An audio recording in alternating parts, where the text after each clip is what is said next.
Hoy nos metemos de lleno en el corazón, pero a nivel microscópico. Vamos a ver qué pasa en las células cuando el ritmo cardíaco, se descontrola.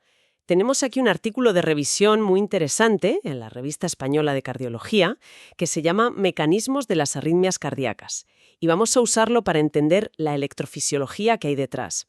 La idea es pillar los mecanismos básicos, ¿no? Saber si el problema está en cómo se forman los impulsos eléctricos o en cómo se conducen. Porque entender eso, como dice el artículo, es que es clave para diagnosticar y para tratar. Exacto, totalmente. A ver, es verdad que a veces necesitas un estudio más a fondo o invasivo para estar seguro del mecanismo exacto. Pero tener claras las bases celulares, eso te da el marco general.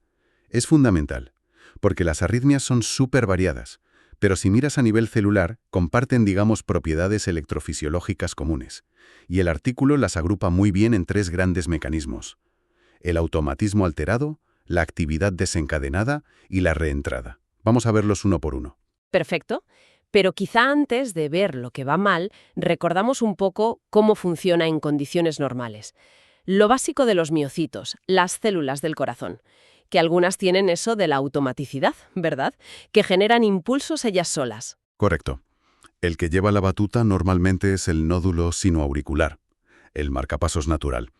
Y sus células son, eléctricamente son un poco diferentes a las del músculo. Su voltaje en reposo es menos negativo, digamos.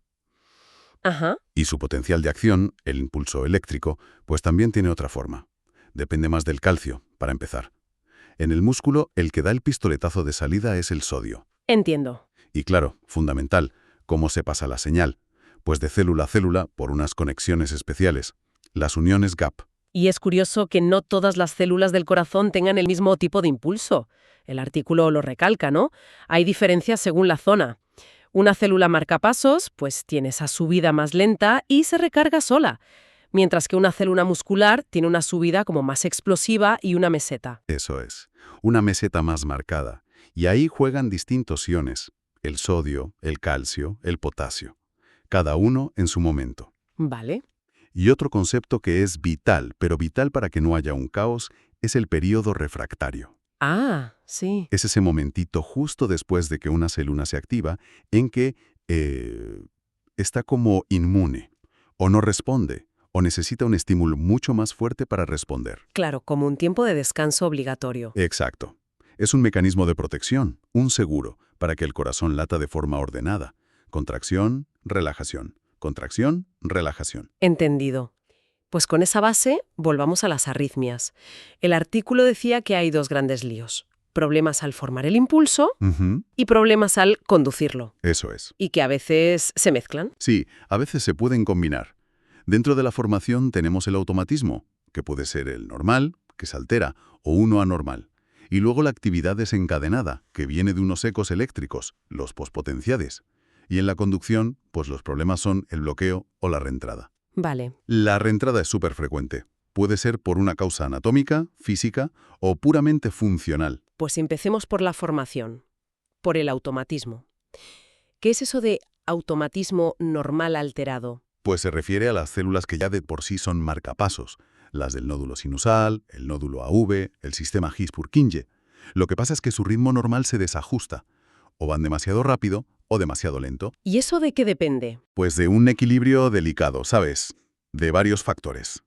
Como de negativo es su potencial cuando están en reposo, a qué voltaje exacto saltan para disparar el impulso. Ujú. Y también, muy importante, cómo de rápido se recargan solas entre latido y latido. Si tocas cualquiera de esos factores, la frecuencia cambia. Y aquí, claro, el sistema nervioso autónomo juega un papelón, ¿no? Fundamental. El parasimpático, con la acetilcolina, es el freno, baja la frecuencia. Ajá. Y el simpático, con las catecolaminas, la adrenalina y noradrenalina, pues es el acelerador, la sube. Pero no solo eso, también influyen otras cosas que menciona el artículo: falta de oxígeno, el potasio, el envejecimiento. Sí, la hipoxia, cambios en el potasio, procesos degenerativos del propio tejido, todo eso puede alterar ese automatismo normal. Y hay una cosa curiosa, una pista que a veces ayuda a identificar este mecanismo. El artículo habla de la supresión por sobreestimulación. ¿Eso qué es? A ver, si tú desde fuera, con un marcapasos artificial, por ejemplo, estimulas estas células más rápido de su ritmo natural. Sí. Cuando paras de estimular, su ritmo propio no vuelve de golpe. Se queda como frenado un momento y luego va acelerando poco a poco hasta recuperar su velocidad. Es como un calentamiento. Ah, vale. Es un mecanismo de seguridad, digamos, para que el nódulo sinusal, que es el más rápido, sea el que mande. Si una taquicardia no hace eso, si no se suprime así, pues igual no es por este mecanismo, aunque, ojo, que siempre hay excepciones. Ejemplos de esto serían la taquicardia normal que te da cuando haces ejercicio o con fiebre. Eso es. O esa taquicardia sinusal inapropiada, que el corazón va rápido sin causa clara. Exacto. Esos son ejemplos típicos de automatismo normal alterado. Vale. Y el automatismo anormal, eso ya suena a que algo no va bien de base. Pues sí, aquí el problema es que células que normalmente no deberían ser marcapasos, como las del músculo, de las aurículas o los ventrículos, Que solo deberían responder. justo, pues de repente empiezan a generar sus propios impulsos espontáneamente. ¿Y por qué pasa eso? Pues la investigación apunta a que suele ocurrir si su potencial de membrana en reposo se vuelve menos negativo, se acerca al umbral de disparo. Y esto puede pasar, por ejemplo, si hay mucho potasio fuera de la célula, si el pH baja mucho, acidosis, o si hay un chute de catecolaminas. ¿Y cómo lo distinguimos del automatismo normal alterado? ¿Hay alguna clave? Bueno, una característica que a menudo se ve es que este automatismo anormal es menos sensible a esa supresión por sobreestimulación que decíamos. Ah, no se deja callar tan fácil. No tan fácilmente. Le estimulas rápido y cuando paras, él sigue a lo suyo. O tarda menos en volver. Aunque tampoco es una regla infalible, ¿eh? ¿Y ejemplos de arritmias por este mecanismo podrían ser? Pues algunas extrasístoles o ciertas taquicardias auriculares o ventriculares. Sobre todo se ven situaciones como la isquemia aguda, durante un infarto. Vale. Dejamos el automatismo y pasamos al otro mecanismo de formación, la actividad desencadenada. El nombre ya es sugerente. Sí, desencadenada, o triggered activity en inglés. Sugiere que necesita un gatillo, ¿verdad? No son impulsos totalmente espontáneos. Son latidos que aparecen por culpa de unas pequeñas oscilaciones de voltaje que llamamos pospotenciales. Y lo clave es que estos pospotenciales ocurren durante o justo después de un latido normal previo. Como un eco eléctrico. Algo así. Si ese eco, esa oscilación, es lo bastante grande y llega al umbral, ¡zas! Dispara un nuevo latido que no tocaba. ¿Y se puede liar? Claro, porque ese nuevo latido puede generar otro pospotencial, y este otro latido, y así se puede montar una taquicardia. Y el artículo decía que hay dos tipos, según cuándo salgan esos ecos. Exacto. Los pospotenciales tardíos, los PPT, que ocurren cuando la célula ya se ha repolarizado del todo, ya está en reposo, y los pospotenciales precoces, los PPP, que son más, precoces, interrumpen la repolarización, salen antes de que la célula acabe de recuperarse. Empecemos por los tardíos, los PPT. ¿Cuál es la causa ahí? Pues la causa raíz, lo que señalan los estudios, suele ser una sobrecarga de calcio dentro de la célula, demasiado calcio intracelular. ¿Y por qué puede haber demasiado calcio? Pues por varias razones. Un ejemplo clásico es la intoxicación por digoxina, un fármaco para el corazón. Otro, un exceso de catecolaminas, de adrenalina. También puede pasar durante la isquemia o incluso por problemas genéticos, mutaciones en proteínas que manejan el calcio, como en algunas taquicardias ventriculares hereditarias. ¿Y estas arritmias por PPT tienen algún comportamiento particular? ¿Alguna pista? Sí. Y es interesante porque es casi lo contrario al automatismo normal. Estas tienden a empeorar o a aparecer cuando el corazón va más rápido. Ah, mira. O sea, la frecuencia cardíaca alta las favorece. De hecho, si las estimulas rápido desde fuera, a veces se aceleran todavía más. Es lo que llaman aceleración por sobreestimulación. Justo al revés que la supresión del automatismo normal. Exacto. Y otra cosa curiosa. Algunos fármacos que alargan el potencial de acción, a veces, pueden empeorar estas arritmias por PPT. ¿Y hay algo que las pare? Bueno, la adenosina puede ser útil a veces. Si la arritmia está inducida por catecolaminas, la adenosina puede cortarla, y eso te da una pista diagnóstica. Y el artículo vincula este mecanismo a las taquicardias por digital, algunas ventriculares después de un infarto, una que llaman del tracto de salida del ventrículo derecho. Sí, y esa taquicardia ventricular polimórfica, catecolaminérgica, que es genética, todas ellas se cree que pueden estar mediadas por PPT. Vale. ¿Y los otros, los pospotenciales precoces, los PPP? Esos, como decíamos, son más madrugadores. Interrumpen la repolarización, las fases 2 o 3 del potencial de acción. Ocurren mientras la célula todavía se está recuperando. Y su aparición está ligadísima, íntimamente ligada a una cosa, que el potencial de acción se alargue mucho. El famoso intervalo Q-T largo en el electro. Justo. Si el potencial de acción dura demasiado, hay más tiempo y más oportunidad para que surjan estos PPP. ¿Y qué cosas alargan el potencial de acción de forma peligrosa? Pues varias. Ritmos muy lentos, la bradicardia lo favorece. Niveles bajos de potasio en sangre, la hipopotasemia. Y luego una lista bastante larga de fármacos, muchísimos. Algunos antiarrítmicos, curiosamente, antidepresivos, ciertos antibióticos como la eritromicina. El artículo da ejemplos. Hay que tener cuidado con los fármacos, entonces. Mucho. Y luego, claro, están los síndromes congénitos de Q-T largo, que son genéticos. Ahí las catecolaminas tienen un papel más complejo. A veces los empeoran, a veces no. Y si los PPT empeoraban con la frecuencia rápida, estos PPT será al revés, ¿no? Empeoran con la lenta. Exactamente. Esa es la diferencia clave. La bradicardia los favorece. Por eso, una pausa larga en el ritmo cardíaco puede ser el desencadenante perfecto. El momento crítico. Sí. Y el ejemplo clínico por excelencia de arritmia por PPPs es la famosa torsades de Points, esa taquicardia ventricular que tiene unas ondas como retorcidas en el electro y que siempre va asociada a un Q-T largo. Clarísimo. Pues ya tenemos los problemas de formación. Automatismo alterado, normal o anormal, y actividad desencadenada, tardía o precoz. Vamos ahora a la conducción. El más sencillo, intuitivo, parece el bloqueo. Sí, el bloqueo es simple en concepto. El impulso no pasa por una zona, se corta la transmisión. Puede ser un bloqueo que llamamos funcional. Ocurre a frecuencias rápidas porque el tejido no le da tiempo a recuperarse, todavía está refractario. Como el fenómeno de Ashman, que se ve a veces en fibrilación auricular. Justo, pero ojo, también puede pasar al revés. Bloqueo a frecuencias lentas. Es el bloqueo bradicardia dependiente. Parece que el tejido se vuelve menos excitable si pasa mucho tiempo entre latidos.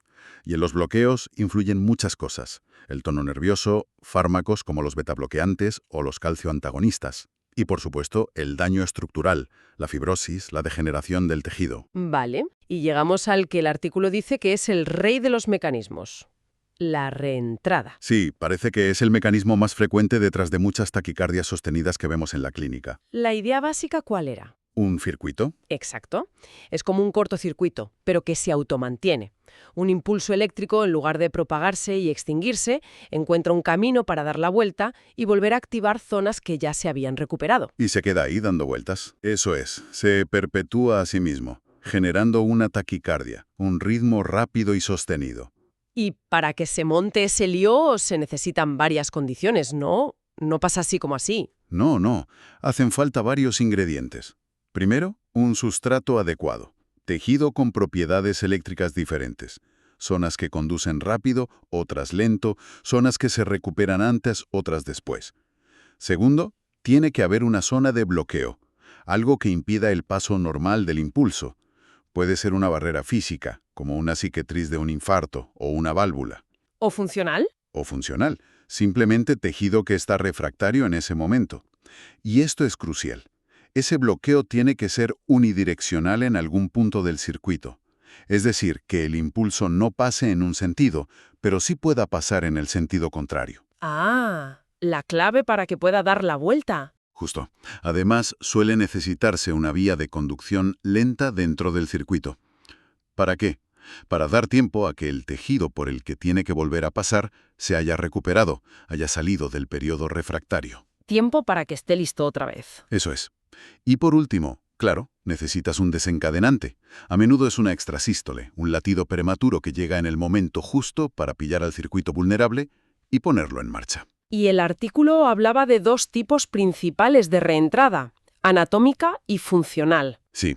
La anatómica es digamos, la clásica. El circuito está perfectamente definido por barreras anatómicas que no conducen la electricidad. Como decías, una cicatriz, una válvula o incluso una vía accesoria, ¿no? Como en el Wolff-Parkinson-White. Exacto. El anillo de una válvula, una cicatriz grande de infarto, una vía accesoria que conecta aurícula y ventrículo por donde no debe. Son circuitos fijos, estables, predecibles. Aquí es importante un concepto que es la longitud de onda. Es la distancia que recorre el impulso mientras dura su periodo refractario. Para que la reentrada funcione, la longitud física del circuito tiene que ser mayor que esa longitud de onda, Si no, el impulso se chocaría consigo mismo. Vale, necesita espacio. Necesita espacio y tiempo. Y otro concepto importante aquí es el intervalo excitable. Es la parte del circuito que ya se ha recuperado y está esperando a que llegue el frente de onda. Y eso permite que siga girando. Claro. Y también, muy importante para nosotros en el laboratorio, permite que podamos interactuar con el circuito desde fuera, con estimulación. Ejemplos de reentrada anatómica. Entonces, las taquicardias por vías accesorias, VPWP. Sí. La reentrada intranodal que ocurre dentro del propio nódulo AVE, el flúter auricular típico que da vueltas alrededor de la válvula tricúspide y algunas taquicardias ventriculares postinfarto que utilizan los bordes de la cicatriz como parte esencial del circuito. Vale. ¿Y la reentrada funcional? Esa suena más abstracta. Lo es un poco más. Porque aquí no hay barreras físicas fijas. Son las propias propiedades eléctricas del tejido, que además pueden cambiar dinámicamente, las que crean el circuito y las zonas de bloqueo funcional. O sea que el circuito se dibuja sobre la marcha. Algo así. Por eso suelen ser circuitos más pequeños, a veces más inestables, más difíciles de estudiar. Hay varios modelos teóricos para explicarla. Uno muy importante hoy en día es el de las ondas espirales o rotores. Imagínate una onda eléctrica que no avanza recta, sino que gira sobre sí misma, como un pequeño tornado o remolino sobre el tejido cardíaco. Un rotor. Sí, un rotor. Ese rotor puede ser estable y, si lo es, genera una taquicardia monomórfica, con todos los latidos iguales. Pero a veces el rotor es inestable. Puede moverse, puede romperse en varios rotores hijos, y eso lleva a un caos eléctrico, a múltiples ondas desorganizadas. La fibrilación. Exactamente. Se cree que los rotores y su fragmentación son un mecanismo clave en la fibrilación auricular y también en la fibrilación ventricular, esas arritmias tan caóticas. Otros modelos funcionales se basan en la anisotropía, que la conducción es más rápida a lo largo de las fibras musculares que a través de ellas, o en cómo la propia curvatura de la onda puede generar bloqueos y conducción lenta. ¡Qué mundo! Y mencionaste antes que gracias al intervalo excitable se puede interactuar con el circuito de reentrada. Hablaste de resetting y encarrilamiento. ¿Nos explicas un poco qué son? Sí, claro. Son maniobras que hacemos en los estudios electrofisiológicos y son súper útiles, sobre todo para confirmar que una taquicardia es por reentrada. El resetting o reciclaje es como darle un empujoncito a la taquicardia.